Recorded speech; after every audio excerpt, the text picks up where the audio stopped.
ಅದು ನನ್ನ ತವ್ರ ಮನೆಯಿಂದ ಮಾವ. ತವ್ರ ಮನೆ? ನಿಮ್ಮ ಅಣ್ಣನವರು? ಹೌದು ಮಾವ. ಚೆನ್ನಾಗಿದ್ದಾರೆ? ಹಾ ಮಾವ, ಚೆನ್ನಾಗಿದ್ದಾರಂತೆ. ನನ್ನೇನಾದ್ರೂ ಕೇಳಿದ್ರೆ? ಕೇಳಿದ್ರು ಮಾವ. ಕೇಳ್ತಾರ ನನ್ನ ಮೇಲೆ ಭಾಳ ಪ್ರೀತಿ. ಸಿನ ಸ್ವಲ್ಪ ನನ್ನ ಸ್ನೇಹಿತರಿಗೆ ಫೋನ್ ಮಾಡ್ಬೇಕು, ಫೋನ್ ಕೊಡಮ್ಮ. ಫೋನ? ಇಲ್ಲ ಮಾವ, ನನ್ನ ಫೋನು ಯಾರ ಕೈಯಲ್ಲಿ ಕೊಡೋದಿಲ್ಲ. ಶೀಲಾ, ನಿಂದು ಬರ್ತಾ ಬರ್ತಾ ಅತಿ ಆಯ್ತು. ಈ ಮನೆಯಲ್ಲಿದ್ದು ಜೀವನ ಮಾಡ್ಬೇಕು ಅಂತ ಮಾಡಿದ್ಯೋ ಇಲ್ಲ ಈ ಮನೆ ಬಿಟ್ಟು ತೊಲಗಬೇಕು ಅಂತ ಮಾಡಿದ್ಯೋ? ಮಾವ, ಈ ಮನೆ ಬಿಟ್ಟು ತೊಲಗಬೇಕಾದಿದ್ದು ನಾನಲ್ಲ, ನೀನು.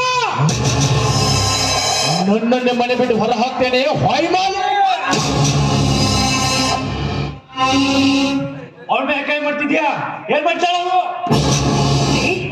ಏನು ಅಂದ್ರೆ, ನೀವು ಸ್ವಲ್ಪ ತಡವಾಗಿ ಬಂದಿದ್ರೆ ನಿಮ್ಮಣ್ಣ ನಮ್ಮ ಶೀಲ ಹಾಳು ಮಾಡುತ್ತಿದ್ದ. ತಂಗಿ ಸಮಾನ ಆದವಳ ಮೇಲೆ ಮೈ ಮೇಲೆ ಹೋಗ್ತೀಯಾ? ನಾಚಿಕೆ ಅಲ್ವಾ ನಿನ್ಗೆ? ಶೀಲಾ ಈ ಮನೆಗೆ ಹೊಸ ಬಿಡು. ಎರಡು ಬುದ್ಧಿ ಮಾತು ಹೇಳ್ತಾ ಇದ್ದೆ, ಅವಳು ಎದುರು ಮಾಡಿಸಿದ್ದಕ್ಕೆ ಕೋಪದಿಂದ ಕೈ ಎತ್ತಿದೆ ಅಷ್ಟೇ. ಶೀಲನ ಯಾವತ್ತೂ ಈ ಮನೆ ಸೊಸೆ ಅಂತ ತಿಳ್ಕೊಂಡಿಲ್ಲ. ಬದಲಾಗಿ ಈ ಮನೆ ಮಗಳು ಅಂತ ಅವಳನ್ನು ನೋಡ್ತಾ ಇದ್ದೀವಿ. ದಯವಿಟ್ಟು ಹೆಂಡತಿ ಮಾತು ಕೇಳ್ಕೊಂಡು ಅಣ್ಣನ ಮೇಲೆ ಅಪವಾದ ಕೊಡ್ಬೇಡ ಶಂಕರ, ಅಪವಾದ.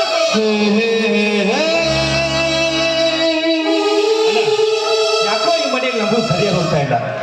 ನಾವೊಂದು ನಿರ್ಧಾರಕ್ಕೆ ಬಂದಿದ್ದೀನಿ ಅಣ್ಣ. ಯಾವ ನಿರ್ಧಾರಪ್ಪ? ಈಗಿಂದೀಗಲೇ ಬೇರೆ ಆಗ್ಬಿಡ.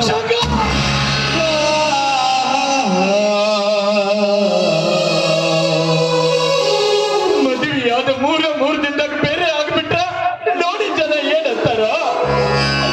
ಹೆಂಡತಿಯರ ಬಂದ ಮೇಲೆ ಬೇರೆಯಾದ ಶಂಡ್ರು ಅಂತಾರ.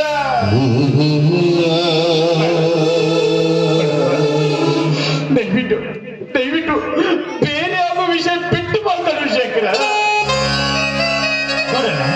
ಸಾವಿರ ವರ್ಷವಾದ್ರು ಸಾವು ತಪ್ಪಿದ್ದಲ್ಲ, 100 ವರ್ಷವಾದ್ರು ಬಾಕುಳಿ ಹೋಯ್ದ್ರು ಬೇರೆ ಆಗೋ ತಪ್ಪಿದ್ದಲ್ಲ. ನಮ್ಮ ಹಿರಿಯ ಹೆತ್ತ ತಂದೆ ತಾಯಿಗೆ ಮಾತು ಕೊಟ್ಟಾಡ, ಈ ಮನೆ ಒಡೆದು 3 ಬಾಗಿಲು ಆಗೋದಕ್ಕೆ ಬಿಡೋದಿಲ್ಲ ಅಂತ ಪ್ರತಿಜ್ಞೆ ಮಾಡ್ಯಾರ.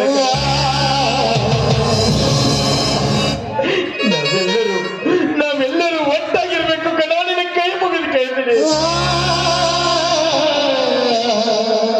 ನಾವೆಲ್ಲರೂ ಈ ಮನೆಯಲ್ಲಿ ಒಟ್ಟಾಗಿರ್ಬೇಕಾದ್ರೆ ನನ್ನೊಂದು ಮಾತು ಹಂಚ್ಕೊಡ್ಬೇಕು. ಆಯ್ತಪ್ಪ, ನಾವೆಲ್ಲರೂ ಅಣ್ಣ ತಮ್ಮಂದಿರು ಒಂದಾಗಿರೋದಾದ್ರೆ ಯಾವ ಮಾತು ಕೇಳಿದ್ರು ನಡೆಸಿಕೊಡ್ತೀನಿ ಶಂಕರ್.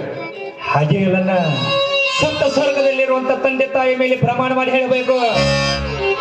ಸಪ್ತ ಸ್ವರ್ಗದಲ್ಲಿರುವ ಹೆತ್ತ ತಂದೆ ತಾಯಿ ಅಡಿ ಆಕೆವು ನಾವೆಲ್ಲರೂ ಒಟ್ಟಾಗಿರೋದಾದ್ರೆ ನೀನು ಯಾವ ಮಾತು ಕೇಳಿದ್ರು ನಡೆಸಿಕೊಡ್ತೀನಿ ಶಂಕರ್.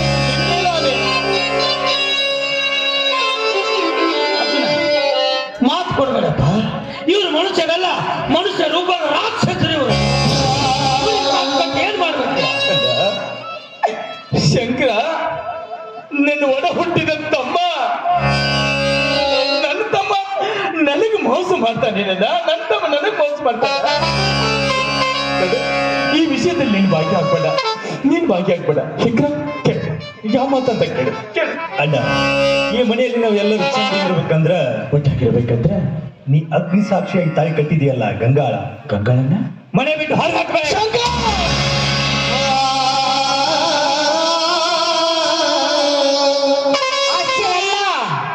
ಅವಳಿಗೆ ಅಗ್ನಿ ಸಾಕ್ಷಿಯಾಗಿ ತಾಳಿ ಕಟ್ಟಿದ ತಾಳಿಯನ್ನು ಕಸ್ಕೊಂಡು ಹೊರ ಹಾಕ್ಬೇಕು.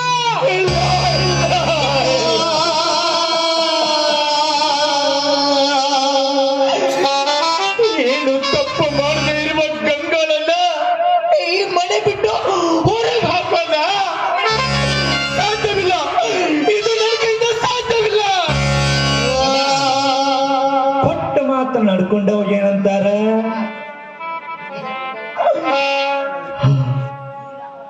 ಜಾರನಿಯ ಮಗ ಅಂತಾರ. ನನ್ನ ತಾಯಿ ಜಾರನೆಯಲ್ಲ, ನನ್ನ ತಾಯಿ ಗಣತಿ ಗಂಗವ್ವ.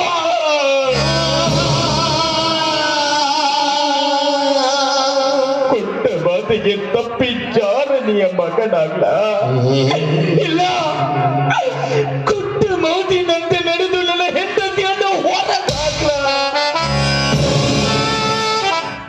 ಹೌದು, ಕೊಟ್ಟ ಮಾತಿನಂತೆ ನಡೆಕೊಂಡು ನನ್ನ ತಾಯಿ ಸಾಧ್ವಿ ಅಂತ ತೋರಿಸ್ಬೇಕು.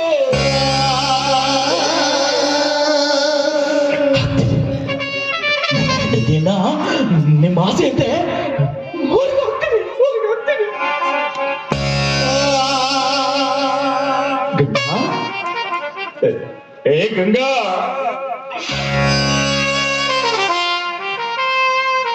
ಇದೇ ಬಾಬಾ ಎಲ್ರು ಒಟ್ಟಿಗೆ ಸೇರಿ ಏನು ವಿಚಾರ ಮಾಡ್ತೀರಂತೆ ಕಾಣ್ತಿದೆ. ಎಲ್ರು ಸಂತೋಷದಲ್ಲಿ ಒಳಗೆ ತೇಲಾಡಕತ್ತೀವ. ಆ ಸಂತೋಷದಾಗ ನೀನು ಭಾಗಿಯಾಗ್ಲಿ ಅಂತ ಕರೆದೆ ಕಲೆ ಕರೆದೆ.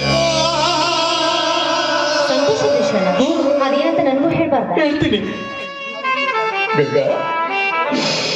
ಅಂದು ಧರ್ಮೇಚ ಅರ್ಥೇಚ ಕಾಮೇಚ ನಾತಿಚರಾಮಿ ಎಂದು ಸಪ್ತಪದಿ ದುಡಿದು ಮಾಂಗಲ್ಯಂ ತಂತು ನಾನೇ ನಾಮಮ ಜೀವನ ಹೇತುನಾ ಎಂಬ ಮಂತ್ರದ ಸಾಧ್ಯ ನಾನಿನ್ನ ಗಳಿಗೆ ಮಾಂಗಲ್ಯ ಕಂಡಿದ್ದಲ್ಲ.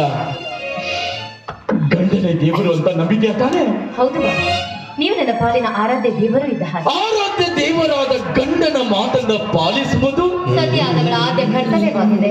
ಒಂದು ವೇಳೆ ಆ ಸತಿಯಾದವಳು ಗಂಡನ ಮಾತನ್ನ ಧಿಕ್ಕರಿಸಿ ನಡೆದ್ರೆ ಅವಳು ಯಾವತ್ತೂ ಸತ್ಯ ಸ್ಥಾನಕ್ಕೆ ಅರ್ಹಳಾಗಿರೋದಿಲ್ಲ, ಸತಿ ದ್ರೋಹಿ ಆಗಿರ್ತಾಳೆ. ಹಾಗಾದ್ರೆ ನನ್ನ ಗಂಡ ಕೇಳುವ ಮಾತನ್ನ ನಡೆಸಿಕೊಡ್ತೀನಿ ಅಂತ ನಾ ಕಟ್ಟಿರುವ ಕೊರಳ ಮಾಂಗಲ್ಯ ಮೇಲೆ ಪ್ರಮಾಣ ಮಾಡಿ ನನ್ನ ಮೇಲೆ ಆಣೆ ಮಾಡು. ಯಾಕೆ ಮಾವ, ನನ್ನ ಮೇಲೆ ನಿಮಗೆ ಅನುಮಾನನಾ? ಅನುಮಾನ ಇಲ್ಲ ಕಡೆ, ನನ್ನ ಮನಸ್ಸಿನ ಸಮಾಧಾನಕ್ಕೋಸ್ಕರ. ಆಯ್ತು, ನನ್ನ ಪಾಲಿನ ಆರಾಧ್ಯ ದೇವರ ನನ್ನ ಗಂಡ ಕೇಳುವ ಮಾತನ್ನ ನಾನು ಖಂಡಿತವಾಗ್ಲೂ ನಡೆಸ್ಕೊಡ್ತೀನಿ. ಇದು ನೀವು ಕಟ್ಟುವ ಈ ಕೊರಳ ಮಾಂಗಲ್ಯದ ಸಾಕ್ಷಿಯಾಗಿಯೂ ಸರ್.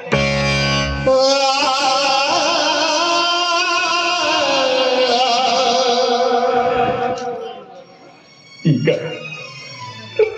ನೀನನ್ನು ಸತ್ಯ ಆದದಕ್ಕೂ ನನ್ನ ಜನ್ಮ ಸಾರ್ಥಕವಾಯ್ತು ಕಡೆ. ಅನ್ನದ ಋಣ, ಮಣಿ ಋಣ, ಭೂಮಿ ಋಣ ತೀರಿದ ಮ್ಯಾಗ ನಾವಲ್ಲಿಂದ ಹೊರಡಲೇಬೇಕು. ಹಾಗಾದ್ರೆ ಇವತ್ತಿಗೆ ಈ ಮಣಿ ಋಣ ತೀರ್ತು ನೀನು ಈ ಮನೆ ಬಿಟ್ಟು ಹೋಗ್ಬೇಕು.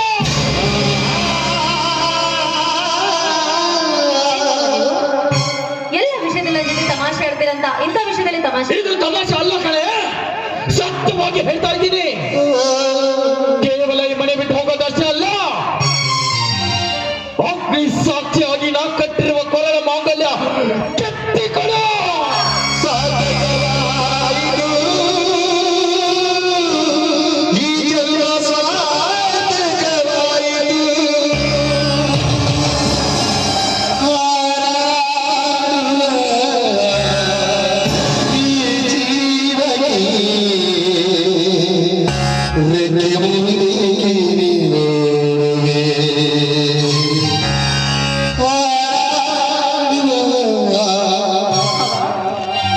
ಏನ್ ಹೇಳ್ತಾ ಇದ್ರ ನೀವು?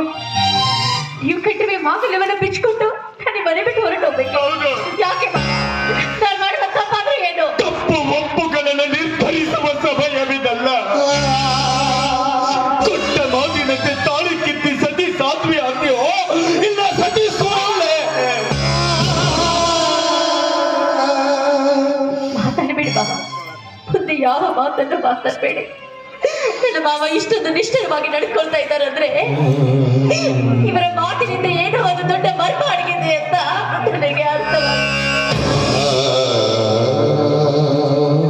ಆಯ್ತು ಬಾಬಾ, ನೀವು ಕಟ್ಟಿರುವ ಈ ಚಿನ್ನದ ತಾಳಿ ನಿಮಗೆ ಬೇಕಿರೋದು. ಈ ನಿಮ್ಮ ಹೆಂಡತಿ ಯಾವತ್ತು ಈ ಚಿನ್ನಕ್ಕೆ ಆಸೆ ಪಟ್ಟಿಲ್ಲ ಬಾಬಾ, ಆಸೆ ಪಟ್ಟಿಲ್ಲ. ಆದ್ರೆ ಚಿನ್ನದ ತಾಳಿನ ಬಿಚ್ಕೊಂಡು ಬರೆಗೊರಳಿಂದ ಮಟ್ಟಿಯನ್ನು ರಸ್ತೆ ಹಿಡಿದು ಹೊರಟ್ರೆ ನೋಡಿ ಜನವಳನ್ನ ಕೆಟ್ಟ ದೃಷ್ಟಿಯಿಂದ ನೋಡ್ತಾರೆ. ಇವಳೊಬ್ಳು ಗಂಡ ಬಿಟ್ಟಿರುವ ಕೈಯಾಳಿ ಇರ್ಬೋದು ಅಂತ ಚುಚ್ಚಿ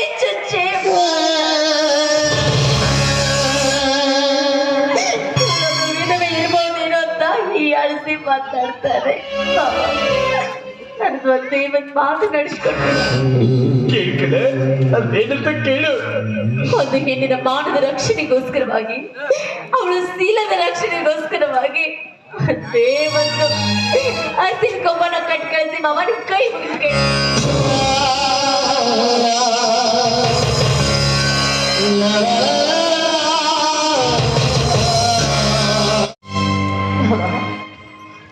ಒಂದು ಹೆಣ್ಣು ಈ ಭೂಮಿ ಮೇಲೆ ಹುಟ್ಟಿದ್ಮೇಲೆ ಅವಳ ಜೊತೆಗೆ 2 ಆಶ್ರಯ ಸ್ಥಾನಗಳನ್ನು ಹುಟ್ಕೊಂತ ಬಂದೆ. ಮೊದಲೇದು ಅವಳ ತವರು ಮನೆ, ಎರಡನೇದು ಗಂಡನ ಮನೆ. ಹುಟ್ಟುತ್ತಲೇ ತಂದೆ ತಾಯಿಗಳ ಕಳ್ಕೊಂಡ್ರು ಎಂತ ಬಲಿಗೆ ತವರ ಮನೆ ಆಸೆ ಆದ್ರೆ ಏನು ಅಂತ ಇಲ್ಲ ಮಾವ.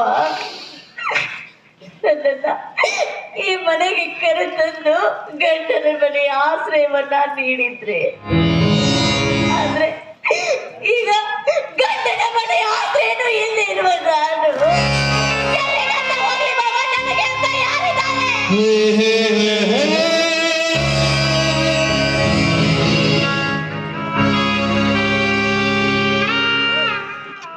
ದೇವರು ತುಂಬಾನೇ ಕ್ರೂರಿ ಬಾಬಾ. ನನ್ನ ಅನಾಥೆಗಂತಾನೆ, ನನ್ನ ದಿಕ್ಕಿಲ್ಲದವರಿಗಂತಾನೆ ಒಂದು ಒಳ್ಳೆಯ ಸ್ಥಳವನ್ನ ಯಾವುದು ಗೊತ್ತಾ ಬಾಬಾ? ನನಗೆ ಅಂತ ಒಂದು ಸ್ಥಳ ಇದೆ. ನನ್ನಂತ ಅನಾಥೆಗೆ ಉಳಿದಿರೋದು ಒಂದೇ ಒಂದು ಸ್ಥಳ ಇದೆ, ಅದು ಸ್ಮಶಾನ.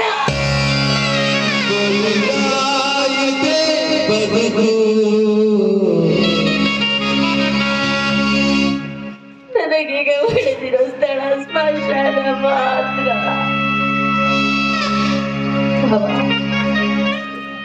ಈ ತಪ್ಪಲಿನ ಕರ್ಕೊಂಡು ಬಂದು ಜೋಪಾನ ಮಾಡಿದ್ರೆ, ತಂದೆಯಾಗಿ ತಾಯಿಯಾಗಿ ಪ್ರೀತಿ ವಾತ್ಸಲ್ಯವನ್ನ ನೀಡಿದ್ರು. ಆದ್ರೆ ನಿಮ್ಮ ಋಣವನ್ನ ತೀರಿಸುವಂತ ಭಾಗ್ಯನ ದೇವರು ನನಗೆ ಕೊಡ್ಲಿಲ್ಲ. ಮುಂದಿನ ಜನ್ಮ ಅಂತ ಏನಾದ್ರೂ ಬ್ರಹ್ಮನ ಹಣೆಯ ಬರದಲ್ಲಿ ಬರ್ತಿದ್ದೆ ಆಗಿದ್ರೆ ಖಂಡಿತವಾಗ್ಲೂ ನಿಮ್ಮ ಮಗಳಾಗಿ ಹುಟ್ಟಿ ನಿಮ್ಮ ಋಣನ ತೀರಿಸ್ತೀನಿ.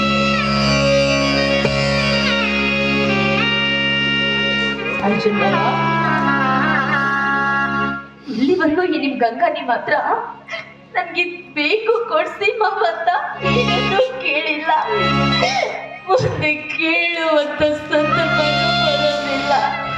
ಆದ್ರೆ ಕೊನೆಯದಾಗಿ ಒಂದೇ ಒಂದ್ ಮಾತನ್ನ ಕೇಳ್ತೀರಾ, ನಡೆಸ್ಕೊಡ್ತೀರಾ?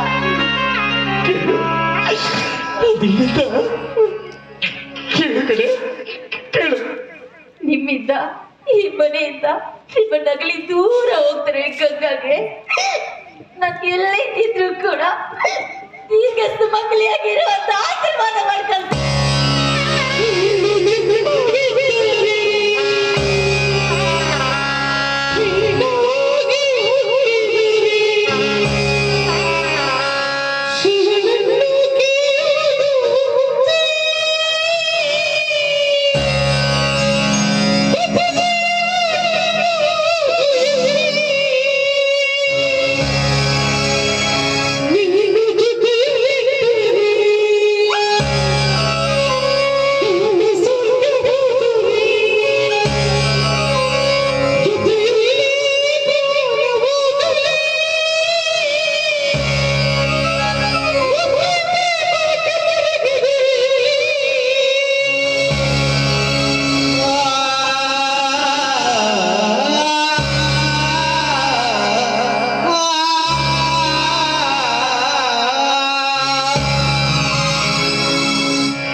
ಮುಂದೆ ಅವಳು ಮನೆ ಬಿಟ್ಟು ಹೋಗ್ತು ಅಂತ ನನಗೆ ದುಃಖ ಆಗ್ತಿಲ್ಲಮ್ಮ, ಖುಷಿ ಆಗ್ತಾ ಇದೆ. ಯಾಕಂತ ನಾವೆಲ್ಲರೂ ಅಣ್ಣ ತಮ್ಮಂದಿರು ಒಟ್ಟಾಗಿರ್ತೀವಲ್ಲ, ಆ ಖುಷಿ ನನಗೆ. ಆ ಖುಷಿ ಒಟ್ಟಾಗಿರ್ತೀವ ಅದರಿಂದ ನೀನು ಖುಷಿ ಆಗ್ತಾ ಇದೀಯಾ? ಹಾಗಂತ ನಿನಗೆ ಯಾರು ಹೇಳಿದ್ರು?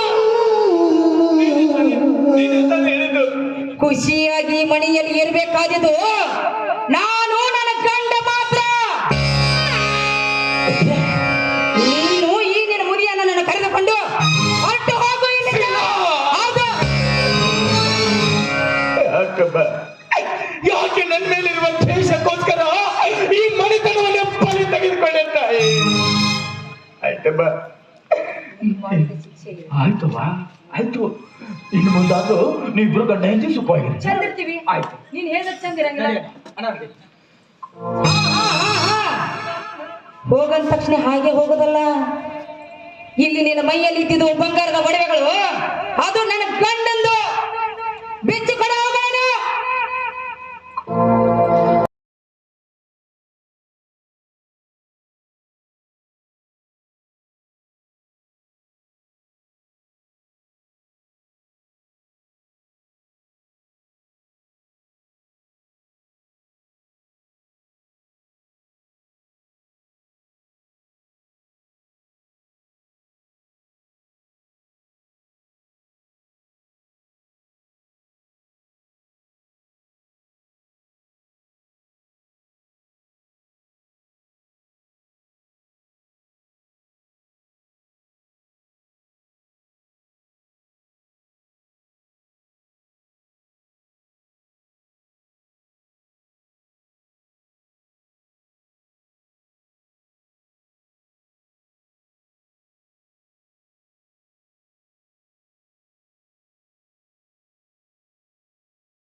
ಹೋಗ್ತೀವ?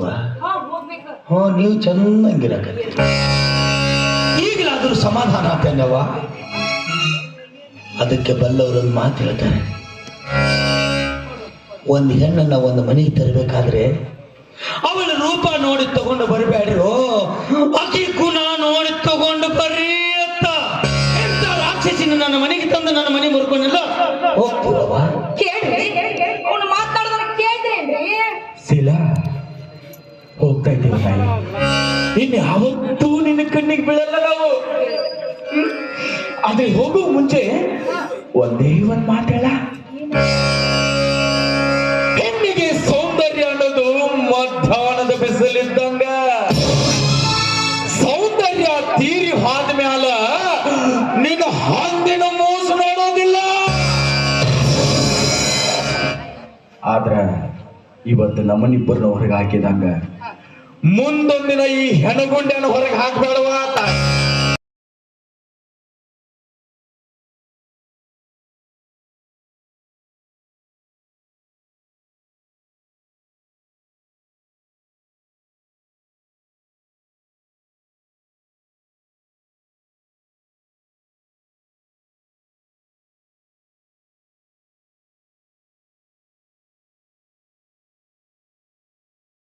ಏನ್ರಿ ಇವತ್ತು ಈ ಮದುವೆಗೆ ನಾನೇ ರಾಣಿ, ನೀವೇ ರಾಜ. ಅಷ್ಟಿಷ್ಟ ಇಲ್ರಿ? ಬನ್ನಿ, ಹಾಗಾದ್ರಿ ಬಿಸಿ ಬಿಸಿಯಾಗಿ ನಿಮ್ಗೆ ಹೊಟ್ಟೆ ತುಂಬಾ ಅಡಿಗೆ ಮಾಡಿ ಬಡ್ತೀನಿ. ಬನ್ನಿ ಹೋಗೋಣ.